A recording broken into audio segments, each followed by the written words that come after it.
Hi guys, it's Bria here, and in today's podcast, I wanted to talk about something that's been on my mind recently.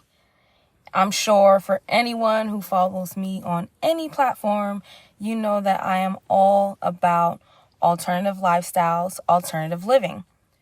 And I was thinking today, does anybody even actually know what alternative lifestyle stands for or what it means to be living alternatively? I'm not sure if it's something that's been clearly defined anywhere. And if it has, please let me know. But yeah, I wanted to share in today's podcast what my opinion is of the definition of living alternatively, alternative lifestyles. So, to start it off, what I will say is my concept of what traditional living is, right?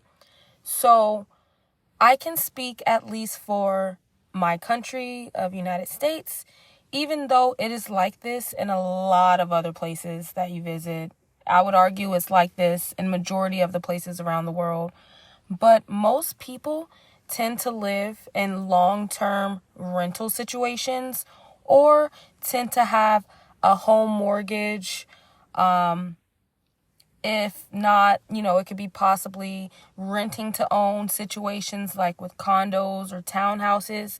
But overall, most people that I know live in long-term rental situations. So this has just been the norm. This is just what everybody has done. This is what we've all been taught to do. You're taught to grow up, get a job, get a car, get a house, start a family.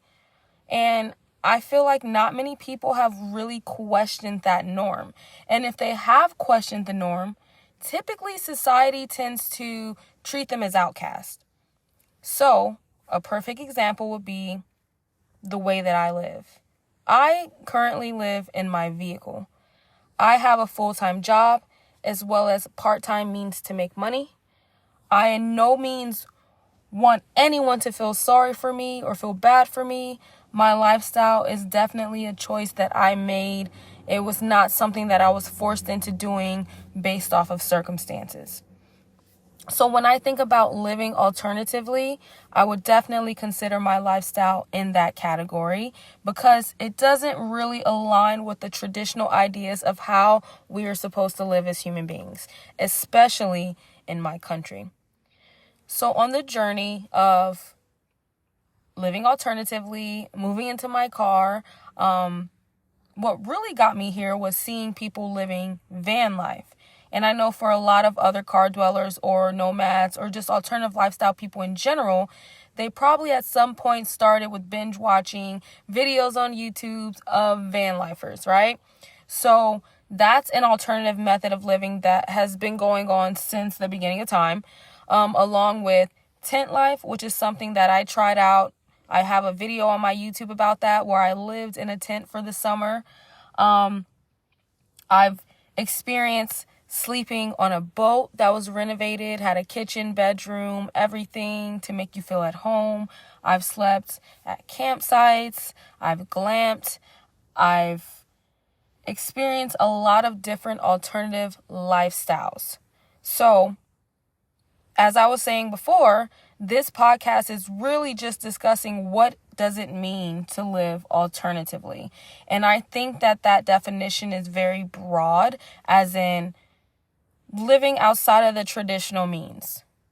So it makes it so much fun because for a while it was like, well, if you're living in a van, you're living an alternative lifestyle. And I really want to open this community up to the creativity that is out there. I've seen people living in school buses. I've seen people living in trailers, some of those metal shipping containers. Like, I've seen so many creative ways that people have come up with to have one of the basic, in my opinion, should be automatic things that we get. It's just a human right, is to have a home, to have somewhere safe to lay your head. So for me, that's my vehicle. And in this community, we have so many other people who are living alternatively, and I want to highlight those and share those with you all. So I'm definitely going to be working my little tail off to, just put myself out there into this community to bring some people in who want to share their experiences, because you will be really surprised how many people are actually living alternatively at this very moment that you would never guess. You have people who own properties, who own homes, and they will rent their homes out on Airbnb, and they'll go live alternatively and travel and experience and adventure. So it's not just a way of being a rebel, right? The people who live this lifestyle, the people part of this community, are not just people who are saying, hey, let's just rage against this system. That's not always the case. I think a majority of this community are really intelligent people who have been able to think outside of the box to address a problem that, let's be honest, this has been ongoing. This is nothing new. Dealing with housing issues, dealing with homeless issues, just for the simple fact that there are astronomical prices for living at the moment. So people are becoming creative and thinking of other ways to still pursue happiness, have a quality of life, and still enjoy life without the pressure and the weight of bills that are just out of this world.